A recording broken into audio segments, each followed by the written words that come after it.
Welcome to the MadLucrative Podcast. I'm the host, the one, the only, Magneto 7 in the building, a.k.a. Mr. Magneto, a.k.a. Mr. MadLucrative, a.k.a. your neighborhood hope dealer. It's another episode. This is episode 98, y'all. Yo, listen, if you here on YouTube, if you're on Instagram, if you're on Facebook, I got one person on TikTok. I love y'all still. Just about to change it up a little bit. But I know we're shooting at a different time. I'm working on a few options because y'all know we were looking at doing a morning show. So I'm trying to test the water, see where we at with it. But anyway, welcome to episode 98 of the Mad Lucrative Podcast. Listen, I don't know if this is going to be a long episode. I don't know if it's going to be a short. If y'all got questions, all that stuff at the end of the segment, then please let me know. I will answer them. All of my lucrative community members. Yes, what I did say on my live on Instagram earlier is true. I did quit my job. I did. Now, when I say quit my job, I'm not an irresponsible person. I'm not irresponsible. So don't think that I came in, slammed the desk, I quit. None of that. That's not the vibe. Y'all know me. That's not even my character. But anyway, we're going to get to that in a minute. But so y'all, I got to wrap up the weekend. So this weekend was cool. We had, were we shooting this weekend? Yes. We shot this weekend. And what I've been looking at in this journey to promoting all these new business owners here in Atlanta and in the surrounding areas, I'm noticing a lot of people with businesses have kind of like a complex.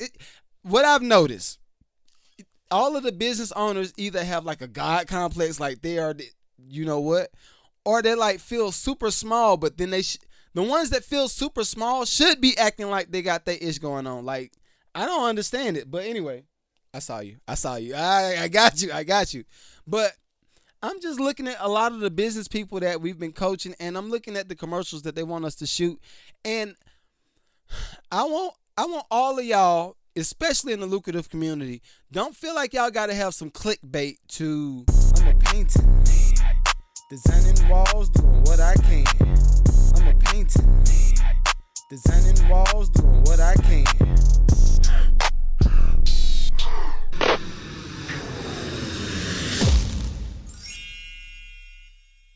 Hello. You have no clue what to do next, do you? And you haven't danced choreography since 2008 at your cousin's wedding. No, you haven't, but I can help you. What you need is a brand plan. Come on, say it with me. Brand plan. Okay, one more time. Brand plan. Yes, a brand plan is showing audiences the when, the where, the how, and the why about your brand. Got it? No worries. My name is Shamia Crawford, and I have grown my audience organically on social media. And I want to show you how to capture your brand and your service to attract the right customers for you.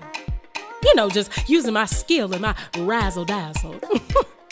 But if you want that, if you want to get into the social media train, email me at jofarmedia@gmail.com and come aboard this train. Here we go. To will in the people. Like, at some point, you should just have some content and you should just have a platform where people want to come and they feel like you're speaking to their situation, or you're speaking to where they are in life right now, or you're kind of coaching them to whatever's next, right? So I had one lady that looked at my IG page and said, it feels like when I come to your page, it feels like it's a big hug. So I was like, what you mean by that? Like, you come to my page, it feel like you got a hug? She's like, yeah, I feel like I got a big hug, a big bear hug when I came on your page, because all of the content that you post, whether you're doing a reel or whether you're doing a remix or whatever you call it on YouTube, or I mean not YouTube, on TikTok, whenever you do those remix type videos, it's still like in line with your brand. Like, and I just love how it makes me feel. Like, you speak on community, you speak on families, you speak on manhood, womanhood, healthy relationships. And I said, well, that's my main motive. Like, that's my motive. Even if I don't particularly record that on my podcast, like, I'm still going to try to promote that. That's my narrative. Like, so all of my business owners that I've been coaching this weekend, I want y'all to really like hone in on that. If y'all kind of mixed up, please hit me up with the extra advice. No extra charge. But I'm just like, yo, we got to figure out how to get people in a space where they feel like they can be vulnerable and transparent enough, right? Because, right, before I get to this I quit my job thing, right? Before I get there, I'm going to tell y'all where I am with everything. I've noticed that in our community, speaking of black people, right? I'm not just talking, because, all of my white friends want me to generalize the option when I talk about us. But no, I'm talking about black people specifically right now. I feel like we have the complex of, you got to scream to the top of your lungs, this is a black-owned business, this is a minority-owned business. Yo, support black-owned, Blackout Friday. Like, just do good business. How about that? I think the idea of promoting that this is black, black, it feels like you're trying to overcompensate for having a bad product. Right? That's just how I feel. Case in point, we went to a venue. What up? I got this for y'all. Hop, here you go. Hey! All right, but anyway. Yeah, I can't go live with nobody this week. I went live with somebody on last week's podcast, and they kind of messed up the feed. Like, and they was trying to figure out how to get off. I was like, yo, we got to figure this out. We got to figure this out on a non-live night. So I love you. Whoever that was trying to get on live. But us black business owners don't feel like you got to overcompensate for your business, or you got to try to will in the people by saying this is a black-owned business. So what I was about to say is, me and my family went to a place down here in Georgia, and this place has a lot of minority-owned businesses. I'll say that. A lot of minority-owned businesses. And this particular business we went to sold a product. I'm not going to say. Y'all know I'm getting good at being vague. I'm great at being vague now.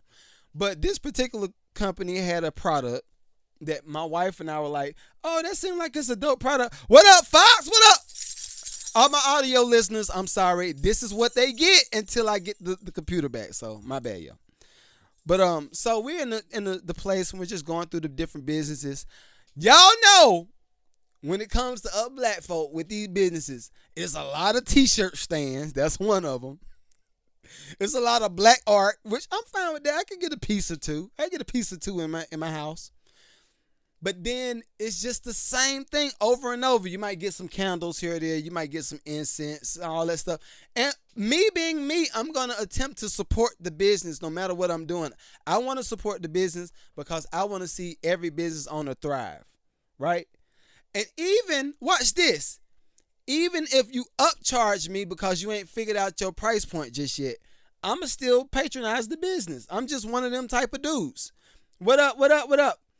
So we're walking through, and this particular business owner had a product. I'ma just say it because it's a lot of people that got products within the smoothies and all. So this company sold ice cream, right? And no, it's not the company that we're mentoring. So I'm good at this, I told you. All right, so I asked the lady, I said, well, my daughter wants some ice cream. My youngest wants some ice cream, and my oldest wants some ice cream. It's 5 and 7-year-old. So I got them some ice cream. They picked it up. They're like, oh, I'm about to eat this. It's hot outside. It's 98 degrees down here in Georgia. Yo, thank you for the lights. Thank you so much. So we going through, and she says, well, I said, how much is the ice cream? Keep in mind, I already knew I was going to buy it because I wanted to support her business. I said, how much is the ice cream? Because, we want to go ahead and support you. It's going to be 4 of them total. One for me, for my wife, for my 2 daughters. This mug said $30. I said, wait. It might not have been 30, but it was definitely 20 and up. So I was just like, okay. If I pay you, I'm paying you $20 for 4 ice cream. Like, and I keep in mind, these ain't no big gallons. I'm talking about like something like this small, like that big. So she says, yeah, it's gonna be about $25. I was like, okay. I gave her the 25. My wife looking at me like, you about to pay her some. I said, we got to support business. We got to support black businesses. Of course, now my wife want to go off in the moment. She's like, I don't even think, you just give it back. And I was like, no, we're not going to do that. Like, I'm going to just give her the money, and you and I can have our conversation when we leave. So we get in the car, and my wife was like, well, why you think she felt like she had to charge us $20 for 4 popsicles? I said, honestly, she probably charged us $20 for 4 popsicles because she ain't figured out a price point just yet. She's trying to figure out how to make a profit, but if you mark up too much on this side, then your customer going to be a little angry, and she ain't figured that out yet. Or you order this much product, and if you don't order a certain amount, then you're not going to get the discount. It's kind of like the t-shirt guy. Like, y'all know, all y'all business owners, if y'all order like a t-shirt from one person, y'all know y'all gonna pay more for that one t-shirt than it would be if you bought 100 t-shirts, right? It's like a special order. What up, Bronzer? Bronze Star, what up? So she's like, well, I don't know, not again. So it's just like, well, for me, I feel like we have to give business owners the space to figure out what's their space in the business, right? So that was a long story, but I say that to say this. Like, I like to support businesses. I genuinely like to support businesses. I am the guy that if you're in the mall and you know how we all walk past a little t-shirt stand, a little fake jewelry stand guy, or jewelry stand. We walk past a little jewelry store guy, or the little lady that want to massage your shoulders. You sit down on the chair, get a massage. We all know those people, right? Well, I'm the guy that wants to listen to the sale. Like, when they tell me, come here, I got some lotion for you. I'm like, oh, for me? I'm gonna walk over there. My wife like, I'm gonna just keep walking. I'm gonna go to the store, but you can go ahead and do you. Right? I'm gonna walk over there. I'm gonna hear the sale. I want to see what they're talking about. Then after they do the sale, I possibly will buy it. But if they do a bad job selling me, I'm gonna tell them. Yo, when you tried to sell me on this part, and I know a lot of them probably get mad at me, but I'd be like, yo, if you're trying to sell me on this part, if you try to sell me right here, that's not really leverage. Like, you should have did like this. You should have okay, well, if I do that, you gonna buy it now? I'm not gonna buy it. You missed the chance. But the next person try to sell them like that, I'm that guy. I'm sorry. If any of y'all go back and watch this podcast, yes. Right. Oh, I'm sorry. My YouTube subscribers, let me know. Please, if y'all want to support the pod, go ahead to hit the Mad Lucrative Network on Cash App, Mad Lucrative Network. It will be at the bottom of the screen. Please like, share, subscribe to feed. How about that? All right, here we go. And we got a sponsor. We're not talking about that. Not tonight. We're not doing that tonight. They ain't pay for that, Jay. So, and that's another thing. I'm going to talk about that too. All right. So, I'm just going through. I kind of lost my train of thought, but I'm going to pick it up. But no, I like to sell, yo. I like to sell. I like listening to sales. If a good salesman lets a person know that they're genuine, and a good salesman knows that you can't sell a product to a person that don't want the product. Every good salesman knows that. Like, if a person don't need the product, then you can't sell them technically. So case in point, right? And yes, we still hot in this joint. Yes. Case in point though. So say for instance, if you are a person, and this is wintertime, we're going to put it in the wintertime. It's winter and your whole furnace goes out in your house. How would you like if a salesman says, I sell your air conditioning unit? You're going to be like, yo, it's December. My HVAC just went out. My furnace went out. You can sell me a furnace. And they say, well, no. We got AC units because it's a deal on it right now. So if you get the AC unit in the wintertime, it's a deal. You see what I mean? And the person with the furnace is going to be like, yo, that makes no sense. Like, you can't sell me it. You see what I mean? You can't sell something. You can't sell an AC unit to a guy out of season. Now, if the guy, this is the other scenario. Let's say, for instance, the AC unit didn't go out or the furnace didn't go out, but you know it's getting old. And you say, well, I want to go ahead and purchase this out of season because I know I'm going to get a good deal on it. Now you could probably sell those type of people, but you can't sell a AC unit to a dude that's furnace is messed up in the wintertime. It just makes no sense, right? I got another example. It's like me trying to sell a pickup truck to a single woman that does a lot of computer work at home. Why would she buy a pickup truck? More than likely, if we were to just kind of stereotype just a little bit, she might want the Tesla. She might want the 5 Series BMW. She might want something like that, a Honda Civic, Honda Accord. It would make no sense for a salesman to try to sell her a truck that's almost $100,000 right now. Makes no sense, right? So yeah, this is for my salespeople. If y'all are watching this pod, make sure you are trying to meet a need, for one, and make sure when you're meeting that need, the person actually is satisfied with what they get. Because there's been plenty of times I get some trash. What up, Aiden? What up? Hold on. I'm going to come to y'all in a minute. But it's been plenty of times where I buy something and I'm like, it's not really buyer's remorse because I'm going to use it at some point. But it's like, did I really have to buy that right now? And if the answer is no, most of the time, me being me, I take that joint back and go buy it. I buy it again later on. I've just learned to be that way. I was one of these people that kind of grew up in the hood where my mama was too prideful to take anything back. Like, my mom was just like, if we buy it, we don't take nothing back. We don't do that. When I got married, my wife was like, you better take that back. And I was like, nah, I'm going to take it back. She's like, why? You're not going to use it. I'm like, yo, I'm not going to take it back. So I learned that. I learned that trait after being married. But let me go ahead. Listen, again, if y'all are my audio listeners, I'm sorry. I got the clap button coming. But this is for Randy! What up? Larry! What up? Hey, Joe! What up? What up? Aiden, what up? What up? What up? What up? What up? Blake, what up? What up? I can't pronounce that name. I can't pronounce it. Duct tape man, what up? All right. So this, yeah, I got people in the studio looking like, for real, bro. I know I look like a loser tonight, and it's fine. It is fine. It's okay.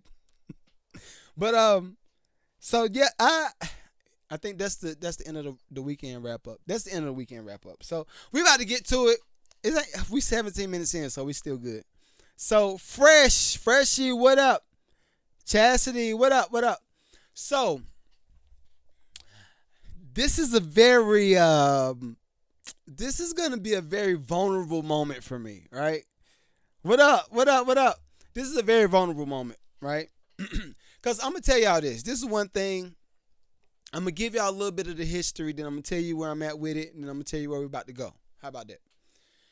So, I'm going to say all of my life. For all of my life, I've been one of those guys that's always looked, I would talk big and become big or buy something or do something. What I said I would do, I'm going to do. Like, I just grew up that way. I'm a man of my word, right? Grew up that way. So, naturally, when you get older, the things that you say you're going to do, you end up doing them, but it just looks so much bigger because you grow, right? So if I might try to pull the shed up. So when I was in North Carolina, and if my little cousin's listening to this, he can attest to it, and they can attest to it. But when I was in North Carolina, I had a studio, right? And my studio was probably about half of the size, not even half. It was probably like a quarter of the size of the studio that I have right now. I could probably fit 4 studios in this studio, where in my old studio, it's like a little box, right? But what happened in that little box is I built character. The character that I built while I was there was the grit. Because I think a lot of people kind of get things mixed up with how they can maneuver through certain spaces. So I'll give you the example. it was plenty of times where I would go to the shed. My homeboys would call it the hot box back in the day. They call it the hot box. So I'd go to the hot box and they would give me like a idea, right? So some of the rappers from the city will come. What up, Tanya? They'll come to the city and give me an idea. Case in point, I had Farnsworth Bentley in the studio. I had YG was in the studio. I had Rhapsody in the studio. Just to name a few. So a lot of the times they would come in and give me the concept. I just start banging the beats out. Built creativity. I had everything that I needed in my brain at that moment in that studio. Right? But what happened was this. I started getting around certain people that was okay with spending $500 to $1,000 in lunch. They spend $500 to $1,000 in lunch alone. I never seen that. I'm from the country. I'm from North Carolina. It wasn't super country, but it's country in comparison to like a New York or LA or Dallas, any of that kind of stuff, right? So I would see how they would maneuver when I would visit the different states. And I say, wow, okay. So you drive a Range Rover? Okay, I marked it on my list. Okay, I might want a Range Rover. Then I would get in with Havoc. And Havoc, I think back in the day, Havoc had a Lexus. I remember the Lexus like a GX 300 or something. It was fast. Havoc had a Lexus that was ridiculous. So getting the Lexus with Havoc.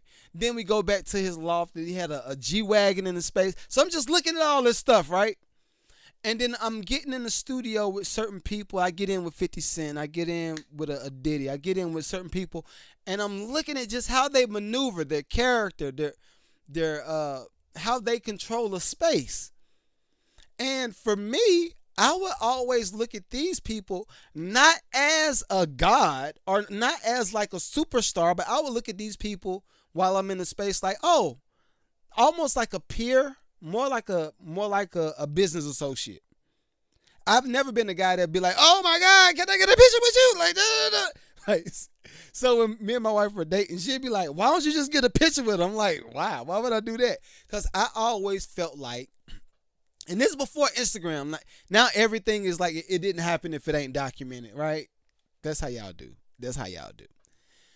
But back then, I was just like, yo, why would I take a picture with somebody I'm not technically working with just yet? Or I haven't locked in a song just yet? I feel like pictures with people should solidify the space that you were in with them at the time, right? If I would have took a picture with Eminem at the time, right? It would have made sense because I actually got Eminem records. See what I mean? So, at the time, I would just look at these people. I look at how they maneuver. I look at how they handle finances. Then I look at how the label head people. This is the catch. The label head people would be living better than the producers. They'd be living better than the artists and the songwriters and all this stuff. And they would be the ones that we would bring the songs to. And they say, well, nah, we can't give it no stamp. Go back to the studio, do something else. Go back to the studio. Maybe, Nito, maybe add like an 808 underneath the joint and like put another kick on top of it. Something like, it's just not hitting. It's not hitting, bro. That's what label heads sound like, right? So for me, being the creative that I am and also feeling like I'm a boss at the time, I would just be like, yo, well, why would I do what you just asked me to do when you didn't create it? I created it, so I'm going to do it how I want to do it. And if I feel like producing something different, I'm going to do something different. That's just me. That was my vibe. So, fast forward. Of course, I did a lot of the things that the label people wanted me to do because I wanted to get a bag. But I felt slutty while I was doing it. So, I was like, you know what? I got to change something. So, I low-key kind of stopped doing music business stuff. Take a decrease in lifestyle and stayed there for a few years. What up? Stayed there for a few years. So then, after staying there for a few years, like I told y'all know about the handyman business, all that stuff. I don't have to tell you again. Started another business. Business starts to take off. With that business, I start to see, oh, the way music people would handle people is not the way you handle relationships in real life. Like, the people that's on top when it comes to real estate, when it comes to equity, when it comes to just Fortune 500, Fortune 1000 businesses, these people are super personable, but they handle business like a bulldog. They handle real business. So I would just look at how they move, and I'm just like, yo, my character more so blends with those people than these music people. Now, keep in mind, where am I sitting right now? I'm in my studio, so I can't stop music. Like, I'm going to always do music. It's like a drug that just keep coming back. Even if you don't get something, even if I'm not aiming to get a placement, I'm going to always produce. I'm going to always do some type of commercial. I'm going to always produce some type of content. But now, fast forwarding now, we're 98 episodes in. I started the podcast, right? Started the podcast, and I had a co-host at the time. He couldn't do it because of timing. So I said, well, I got to keep going. Got to keep it going. Word to the wise. This is your first note. If y'all are going to take any notes on this episode, this would be your first note. When you start something, don't try to partner with people. Whenever you start something, do not try to partner with people. Do not try to get an amen corner. Do not try to get anybody to support. This is your incubator stage, right?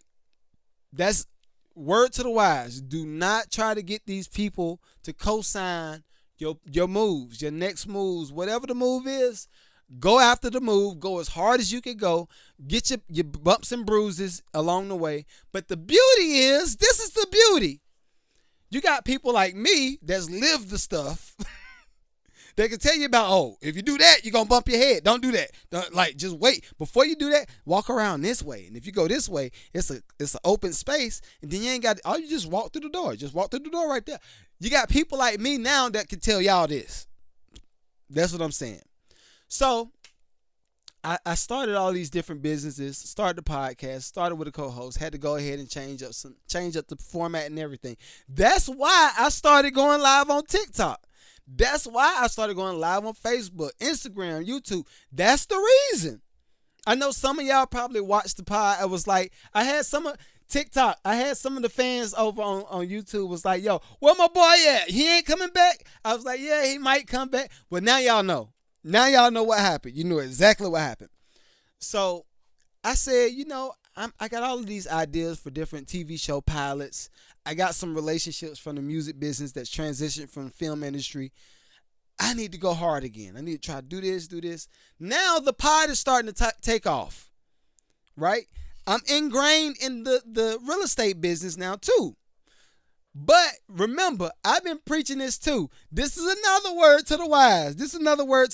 Hold on, let me pick this up right quick. Another word to the wise. Y'all know all I've been preaching to all of my entrepreneurs and all of my creative people is go get a job. I've been preaching that to them for the longest. I said, yo, you got to go get a job. If you go get a job, then you'll be good because that job will support the dream. You got to get the bag before you get the dream. I hate the idea of chasing a dream. I'm going to try to erase that comment, like that whole phrase. I'm going to chase a dream. I'm going to chase this. Yo, you get the bag. Don't chase the bag. You get the bag and then fund the dream, right? Let's put that in the vocabulary. Get the bag, then fund the dream. Then you'll be good.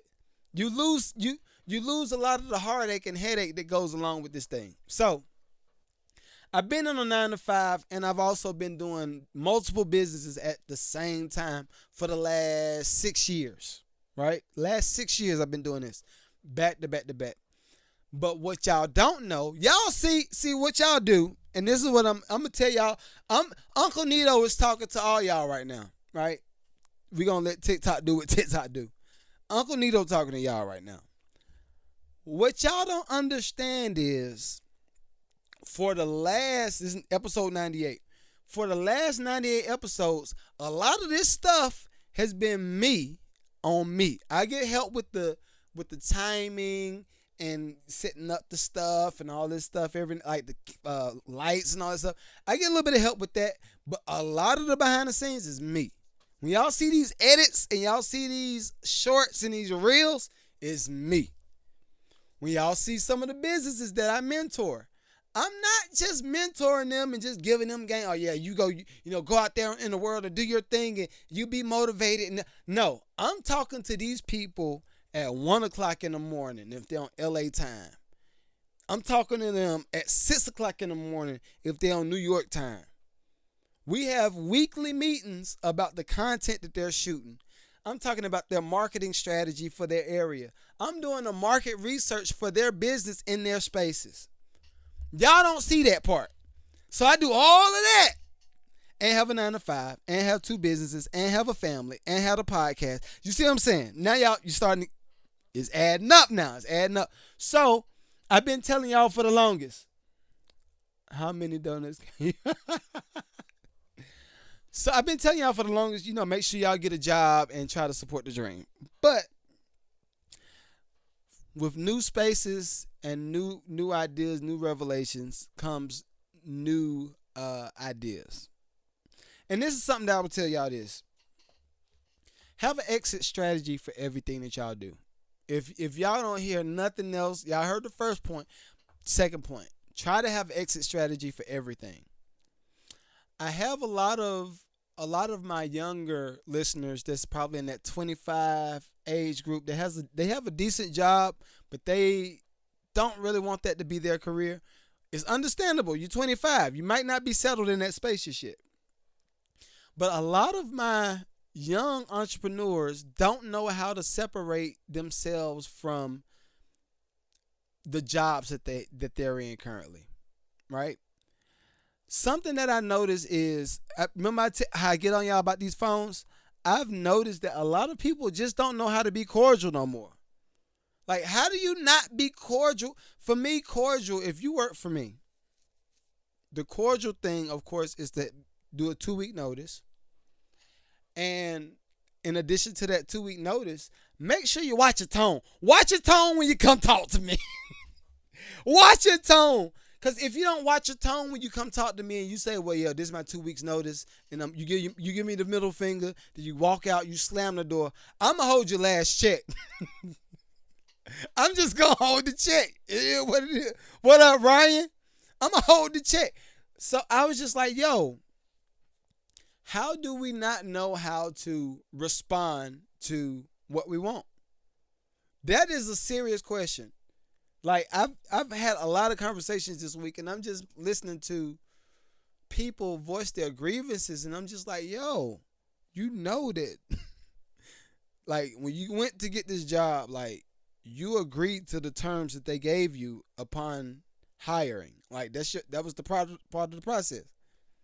How do you not know? So anyway, I go in, and I tell my current supervisor, I say, man, look, man, I got a lot going on. As I just told y'all hear all the stuff I got going on now.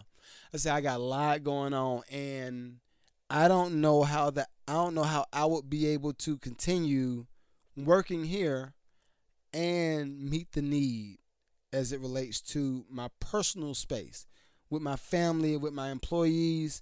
Like, just the workers' comp alone is $1,500. I know some people, that's all you make for the month. That's what I would pay for workers' comp. If I get a job or not, that $1,500 is going to come out the account, no matter what. So I was just telling him, I said, I love the space. I love the people. I love the opportunity. Appreciate the opportunity that you gave me, but I'm going to have to exit. He say, for real? I said, yeah, I got to ride out. He said, well, why? Like, what's the issue? I said, well, this is the thing. I can't make what I need to make and be here and have the relationships that I need to cultivate. I can't do it and be here at the same time. So he says, okay, well, I respect that. Send me the email. I'll send it to HR, and we get the process rolling, so we get your 401k transitioned out and whatever you need to do on that side. Let me know what you need from me. But know this. If anything ever came up and you need a job, you can always come back. So I appreciate it, yo. I really appreciate that. And that's the third phrase of the night. Leave a place better than you came. What up, Drake? What up? What up? Leave a place better than you came. If you worked at a job and everybody just enjoys your presence, you light up the room, you bring a certain energy to the space that nobody can forget because they just like, yo, like, what is it about this person that I just love? Like, I just love you being around my space. Be that person. Don't be the person that everybody hates, because as soon as you say, yeah, this is going to be my 2-week notice, they're going to be like, yes, I mean, all right, wait. Oh, really? Okay, wow. Well, yeah, send what you need to send, and we'll go ahead and get transition. As soon as you walk out the room, finally, this mother, he is done. Thank you, Jesus. Thank you, big Jesus, not the little Jesus that be on the, yeah, you get what I mean. You get what I mean. So, leave a place better than you came. All right, this is my first part of notes. Let's see. So this is the new journey, right? It's technically a new journey for me. What up? It's technically a new journey for me. Having put the 2-week notice in and quitting and all that stuff, but it's not. The reason it's not is I was an entrepreneur before I got my job that I worked for about 6 years. I was an entrepreneur my whole life. Be big 40 in November. Big 40, right? As soon as I hit 40, I'm going to be 25 again. So I'm just letting y'all know I'm going to be 25 for the next 3 years. But I had to learn how to stomach the down seasons when it came to business before I got the 9 to 5. What up, Patrick? I had to stomach the down seasons and figure out, okay, how are we going to get the check? How are we going to do this? How is this going to happen? The only difference is with quitting, I have other businesses that can spit off money. It spits off some type of income that holds me until I figure out, okay, I'm going to go all in right here. I'm going to go all in right here. Because that's one thing about creative people. I know all of my business owners that I coach are like super creative. That's what I notice about all of us. We have like billion-dollar ideas in our brain over and over. But when it comes to being practical and marketing and figure out ad dollars and all that kind of stuff, we normally go blank. That's why I've taken the last 6 years or so being hardcore business. If y'all notice the content that I've had to start posting on Instagram. All of my content is heavy on business. Now, I might make it a little bit ratchet every now and then, put a little ass in there every now and then, whatever. But more than likely, every piece of content that I promote is going to be pro-manhood, pro-womanhood, pro-family. Let your kids be kids. Have some type of mental health awareness. Be balanced as much as possible. We all know if you own a business, you can't be balanced. You're not going to be balanced for the first half. But Patrick Bet-David had a segment that he talked about how you can't be balanced in certain phrases. And I think he had like 3 different time periods as a business owner. So I think the first time period, you're selling all of your time to some people, so they're paying you for the service or the product. And then you start to weed yourself out of the business and give people jobs so they can start taking on your part. And then you see what I mean? Like, I'm gonna find the clip and post it. But anyway, know when it's time to start switching. Well, Leon, know when it's time to start switching up. So I noticed that I think I may have talked about this like 10 episodes ago. But I noticed at a certain point when it came to the pandemic and when it came to realizing, oh yeah, a recession is on the way, I just start looking at how people move. I look at how people move, and then I judge how they move and how I move. Like, I just look at the character. Right?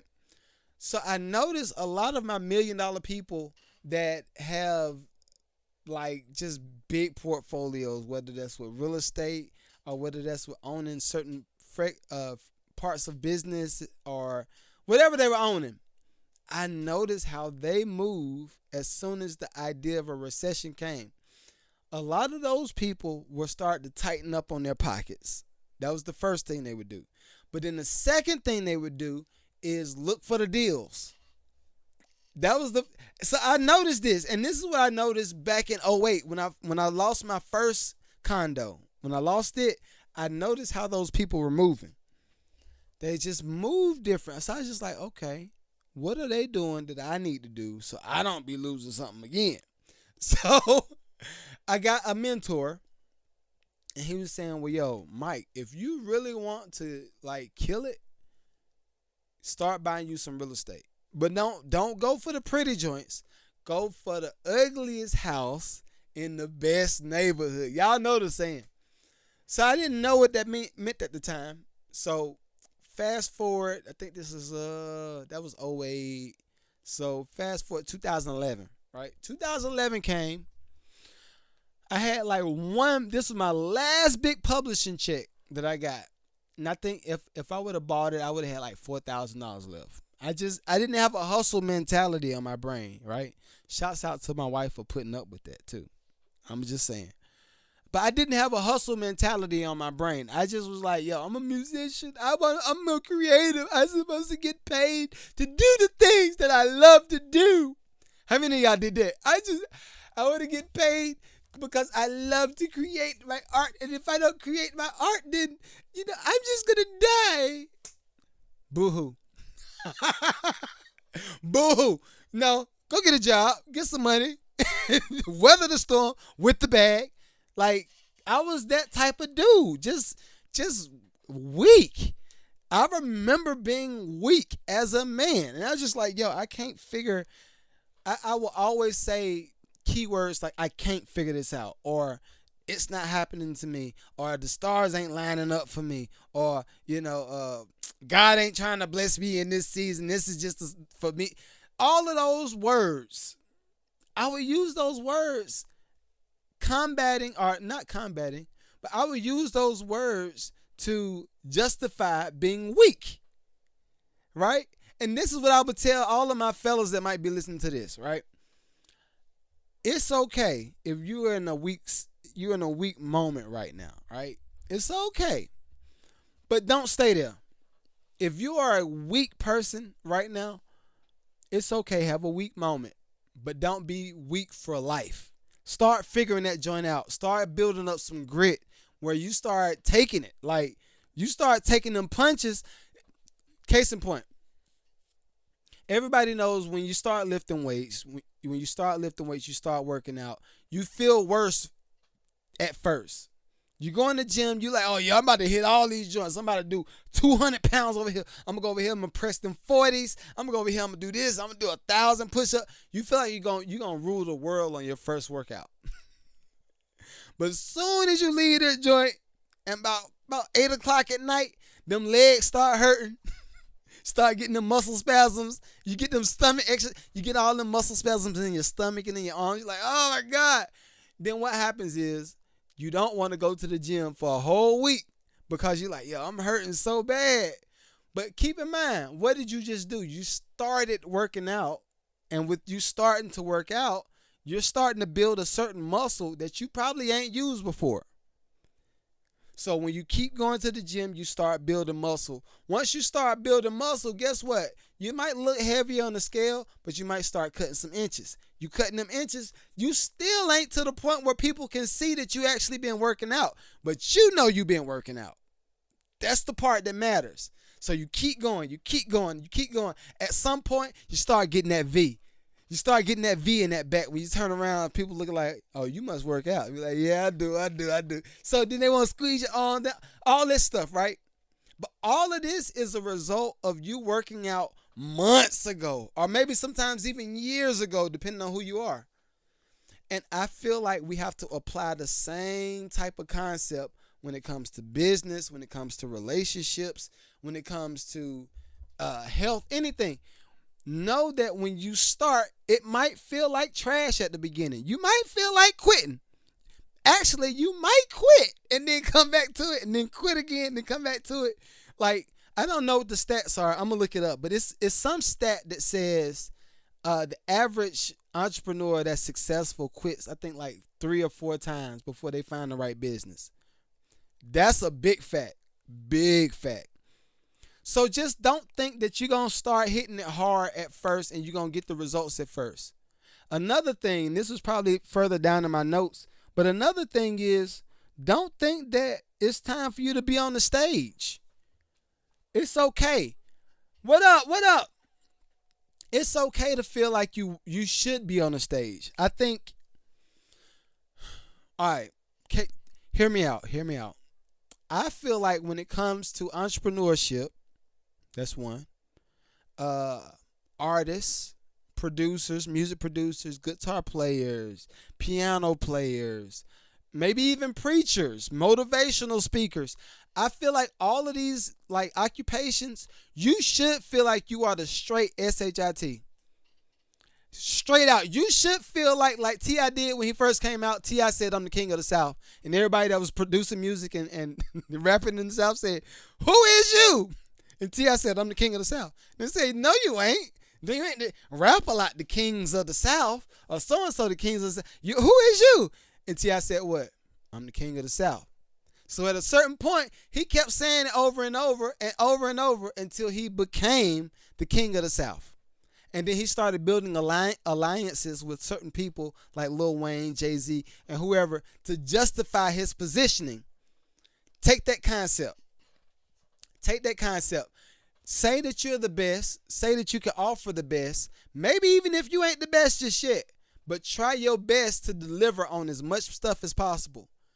If you tell a person that you're going to do a conference call with them at 8 o'clock in the morning, and you know you normally don't get up till about 10, you better get your A up at 7.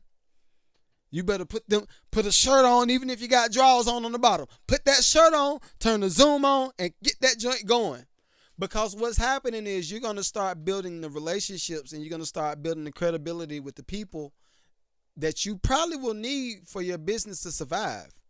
But if you are used to just trashing out businesses and you're used to just letting your customers be like, well, I guess he'll show up at some point. Like, that's one issue that I have with a lot of my black contractors when it comes to me flipping houses.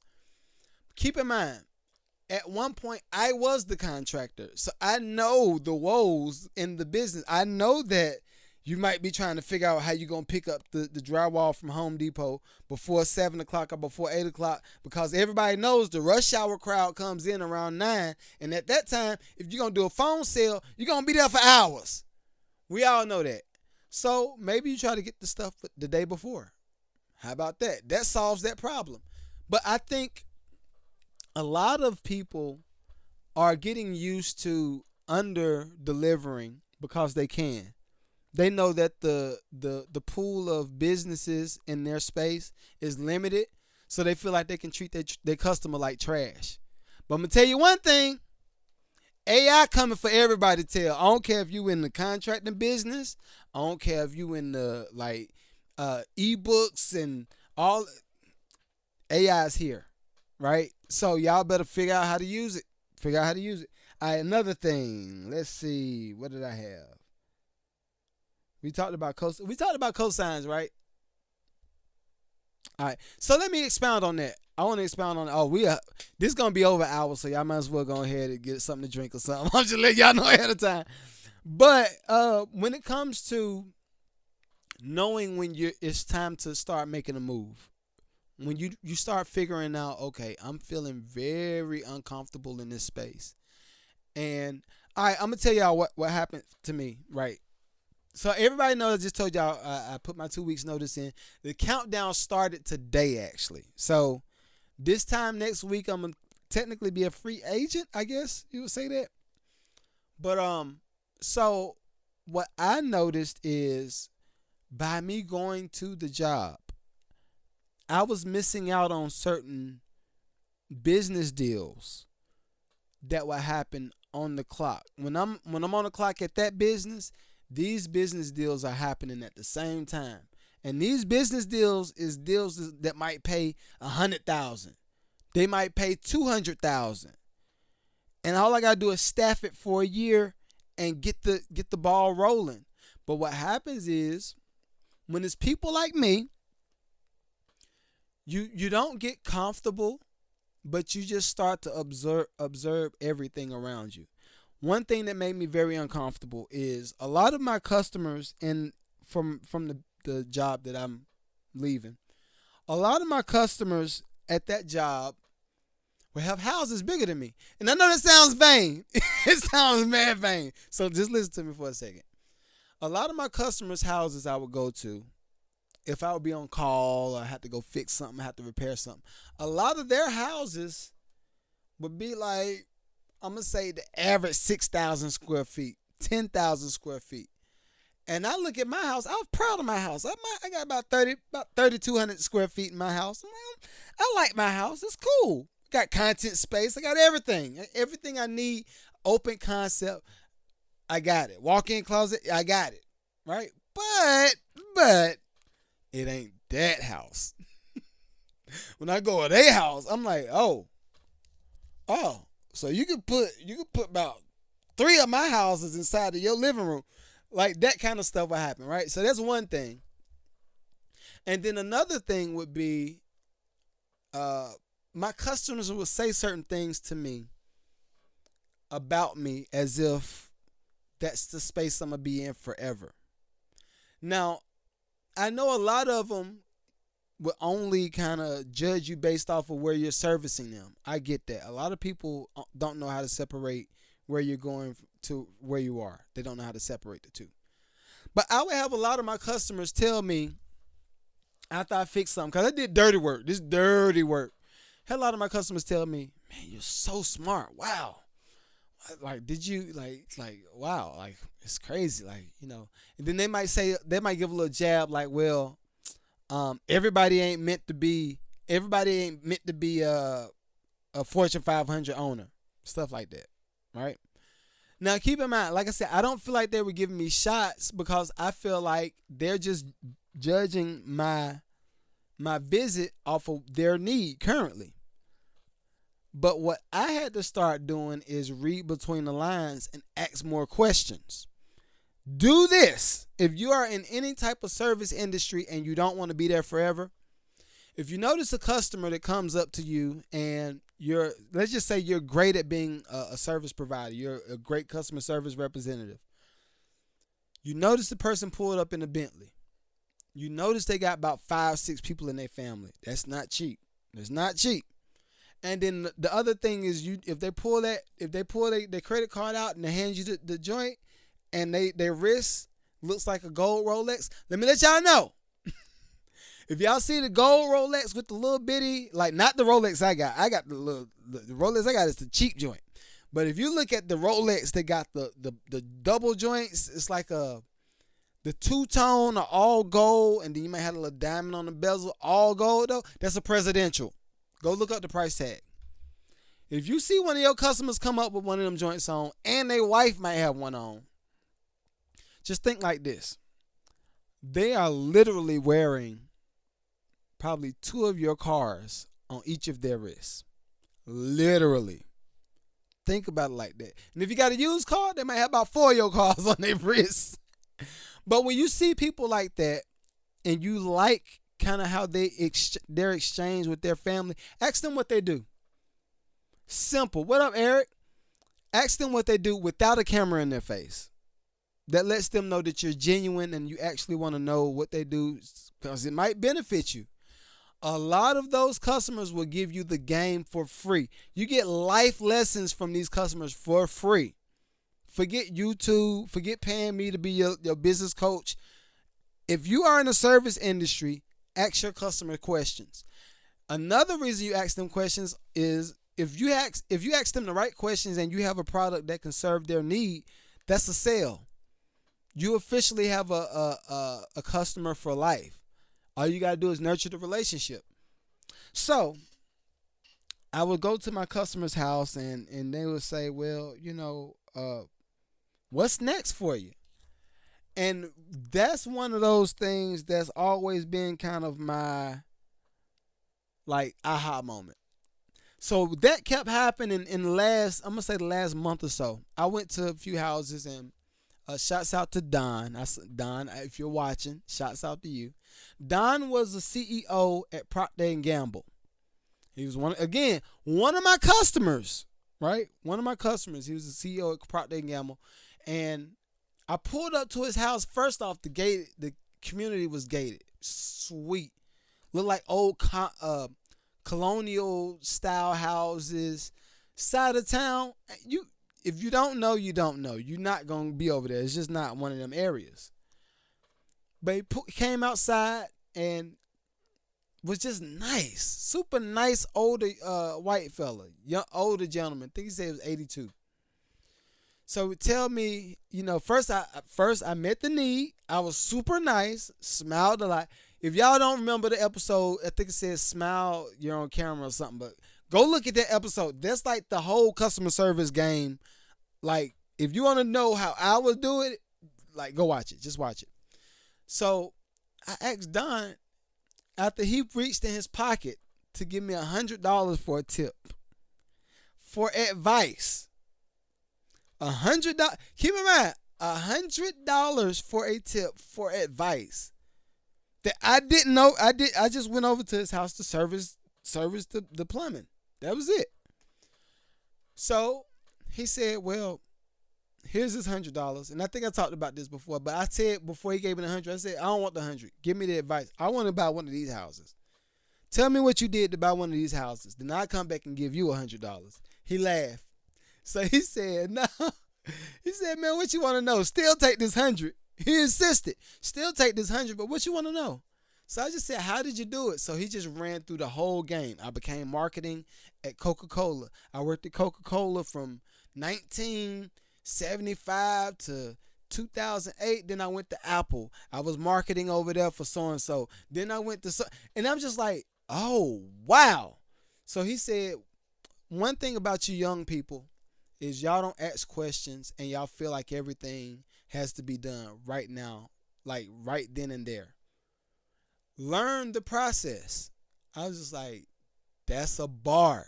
So he gave me a list of books before I left. He said, read this book for this. Read this book for time management. Read this book when it comes to relationship management. Read this book when it comes to your family and religion. And he just gave me the game for free. So that's one thing I will say. Like, be willing to open up. This especially for my ladies is watching. Especially for my black ladies. I'm going to be very specific. For my black ladies is watching this pod tonight, please open up and be willing to be approachable. Some people might have the exact piece of advice that you need to further yourself. They might. But the first thing they see is how your countenance, is that the word I'm looking for? They see how your face is when they first come up on and see, oh, well, she looks mean. I'm gonna just walk this way. How many people did you cross today that made you that felt like they couldn't approach you because you look like trash? Not look like trash from the makeup and from the clothes and all of this stuff. We got that on lock. Y'all are some brown caramel beautiful women. Y'all got that on lock.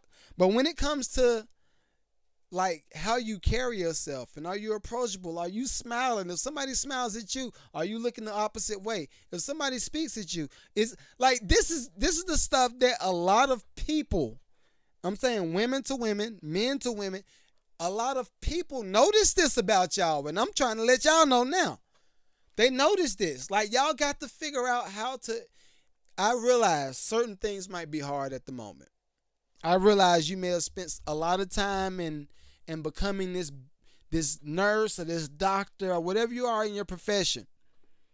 But be willing to have relationships with people that's not based on your profession, for one, your church, if you go to certain churches, your social group.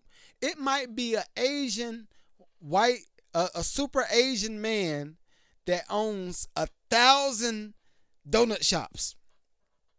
And he like, oh yeah, you're beautiful. And he looks at you, you're like, what you looking at? And you keep moving. This mug could have gave you all of the game in the world, but you chose to look this way because you're like, yo, don't approach me. You look bummy. You look. We gotta stop that. We gotta stop that. Like I'm really. I get disappointed when I hear feedback from a third party about our people. It really disappoints me, and I understand that a lot of women, a lot of black women go through a lot of stuff on a day-to-day, on a consistent basis. I know we get hit with the the older you get as a woman, your value decreases. Who said that? Right? I know the societal mechanisms and all of that stuff. They might say that, right? But at the end of the day, nobody really cares about how old you are. What's your character? Is your character speaking loud? When I see how you carry yourself and your face and your expressions, are you somebody I want to have a cup of coffee with and give you $10 million worth of game? Or are you somebody I'm going to just pass you in the store, let you, I'm good. We got to chill out, yo. We got to chill out. All right, so I took enough time on that. I got a whole lot. I might make this a part 2. I know we're an hour in, so I might make this part 2. But, this was a great point. This is a great point. Do we understand our potential and our positioning? Do we understand our potential and our positioning? What I mean by that is this. When it comes to kind of having to play the background, learning the ropes, kind of figuring your way out through the job, do we understand the value in being in that space? Because I don't think we do. I don't think we understand the value of being in the space of people letting us learn the job and we're getting paid to learn the job, right?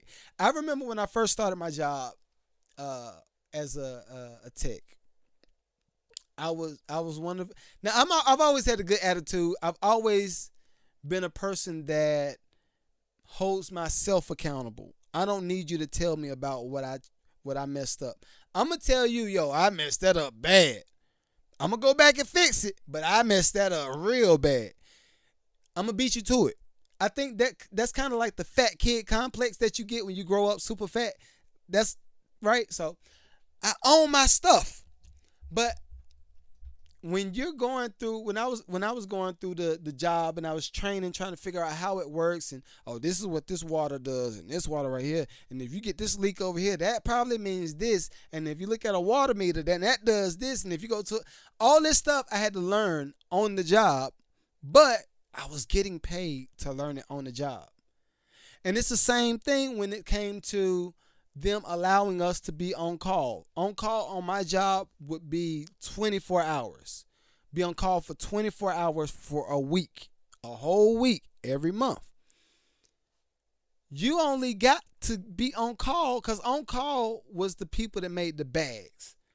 If you saw a tech on call, he making some bread, like real bread, like bread. But before the company would allow that guy to go on call, you had to go through training. They had to know that you can handle certain situations with customers. They had to know that you knew how to speak the right language. They had to figure out, okay, if you did this and you said this to that customer, how did the customer react to you? And then you gotta spit it out. And then you gotta have a work order for it. Then you gotta put it in the computer. You gotta voice it on the computer for somebody else to read it so they can understand what you said. But guess what? You had to go through training before you got to be on one call. And for me, I can appreciate it because I understand process. But I think a lot of people try to bypass the process because they don't realize the current position. When you're in the learning position, and this is something I want y'all to put down. If you're in a space where you're just learning something, right? And it's a new job, it's a new industry, they're paying you to do this. Even sometimes the job don't pay. You still got to learn how to do the job properly so you can be successful and be productive. It just works like that. And so when you're in the first time position, and I might actually write a book out of this. I don't know yet. But when you're in the first position, you're learning, you're getting paid to learn, you're working your way through the ropes.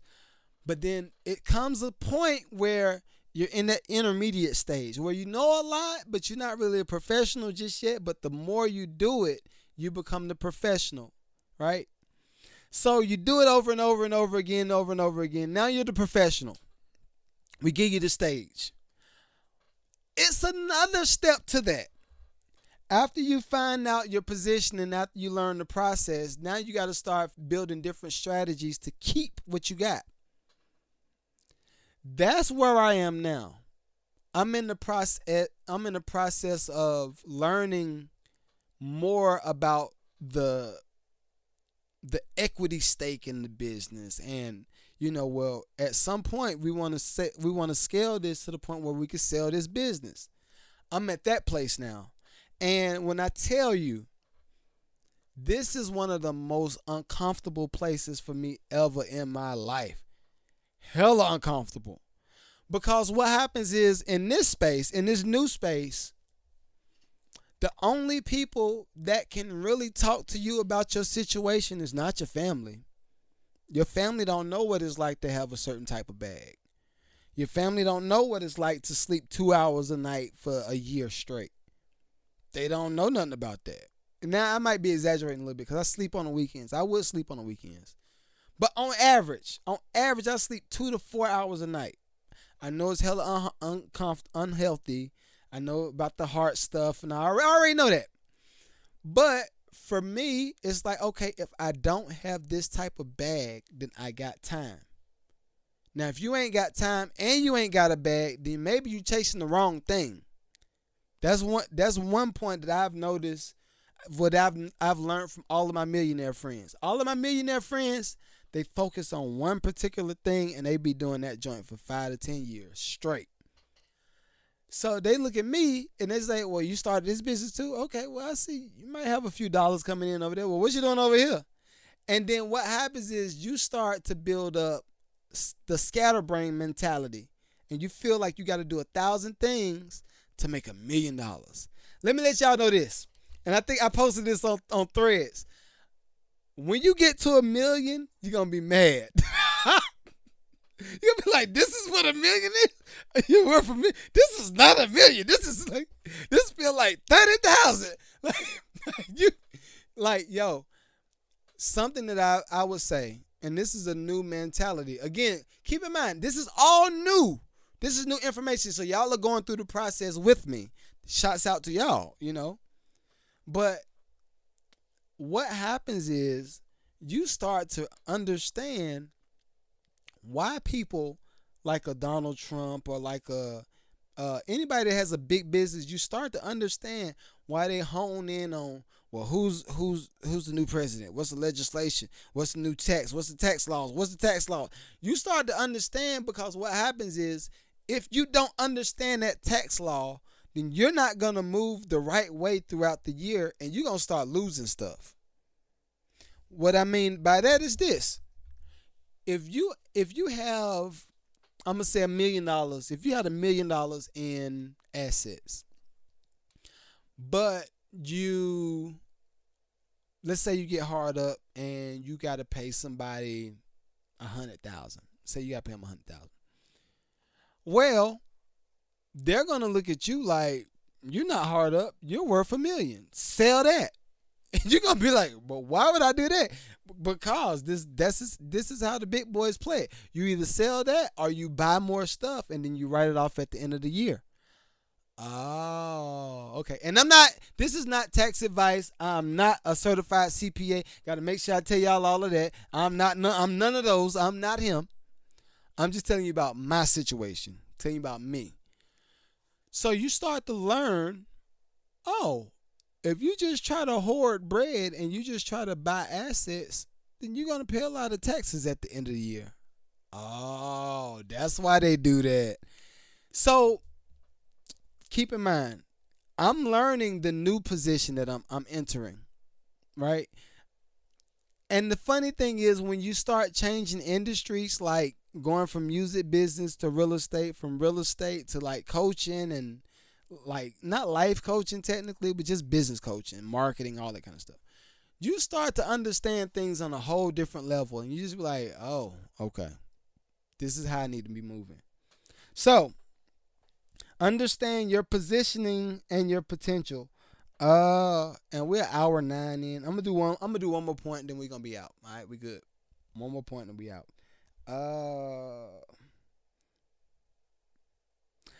When it comes to the things that we post on social media, and this is specifically to my business owners, when it comes to the things that we post on social media, let's make sure we make good use of people's time.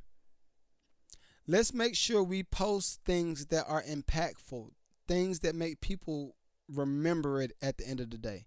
Even, this is one thing that I've had to learn too. Even if you're not the originator of the content, post it. Because at the end of the day, you want to make sure that you're posting impactful things that make people either think, for one, that make them want to have a conversation and engage, for two, or for three, go ahead and buy a product that you're selling. If what you're posting ain't doing none of those three things, maybe you shouldn't post it. If you try to post, what up, cuz, what up? If you post something just for the funnies and you're posting stuff for people to like it and all this stuff, you may as well stop. Because it's not use social media, right? I'm gonna say that. Use it. Don't let it use you. It's a tool. There's a reason why when you click on somebody's click funnel or whatever, and as soon as you leave Facebook, you start getting emails. If you go to Facebook, Instagram, whatever, those ads start following you, right? That's called a pixel. That's actually a marketing, a thing that we use when it comes to businesses and marketing. It's not just a coincidence that it followed you from Instagram to Facebook and it's just bouncing back and forth. Hey, did you buy it? Have you seen this? Have you seen this? Case in point, I saw this. It's like a Satan worship. And y'all know I'm like good Christian. Like I'm super Christian, right? But I saw this ad for like Satan worshiper. What do they call it? It's like an encounter that they have, and it's like witchcraft. And I clicked on it because I was curious. I was like, "What is this?" I was like, "Is this serious?" I looked at it. They had testimonials, y'all. It is dead serious. I was just like, "Wow," and I got off of it. Guess what? Every time I get on social media, it's like, yo, you want to come? You want to come? You want to come? Like, no, hell no, I won't go. I don't want to come. Like, it's just, so I can't be mad at them for trying to market because that's what social media is here for. Marketing. Maybe some of y'all use it to connect with people. That's fine. If you use it to connect with people, that's great. But as for me and mine, no, we marketing. Like, I'm either marketing or trying to be impactful, try to encourage somebody to do something that's going to benefit them at the end of the day. That's my whole motive. That's my motive. So keep in mind, I might do a part two. Of this because I got a whole lot more notes that I did not get to. But we are hour 13 in. So we're going to go over here, see if y'all got some questions, see if anybody on TikTok got any questions or some input. What up, Russ? Hold up. Oh, I got it back. What up? Simba, what up? What up? Kobe, what up? What up? Cub, what up? Scott, what up? John. I saw John earlier. WWVR. VR. Virtual reality. What up? Love, what up? Mac, what up? What up? John, what up? Yvonne, what up? Let's see. Also, your phones, other smart devices, and car accessories.